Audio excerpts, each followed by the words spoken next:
Probation officers in Nueces County are gearing up for Halloween early. They are in the process of making their annual sex offender sweep. The idea to make sure that convicted sex offenders don't have any contact with children who will be out trick-or-treating for Halloween.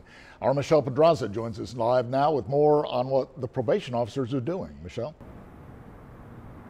Well, Joe, the 5-day sweep started off about an hour ago, and it leads up all the way to the day of Halloween. It allows the officers to visit with known sex offenders to let them know what the rules are. Those include not participating in anything of the season. The Nueces County Adult Probation Department has done the annual Halloween sweep for over 10 years now, and this year they must visit with 104 registered child sex offenders who are on probation. They are not allowed to have Halloween decorations, indoor or outdoor decorations. They're not allowed to pass out candy. They're not allowed to open the door to any trick-or-treaters. And they are to have their porch lights off from October the 24th through November the 1st.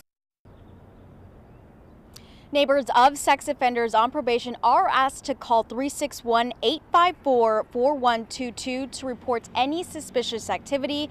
If you want to look up a neighborhood to take your kids trick-or-treating, you can go to DPS Public Sex Offenders Registry online and type in your address. We're now live from the Adult Probation Department. Michelle Pedraza, 3 News. Okay, thank you, Michelle.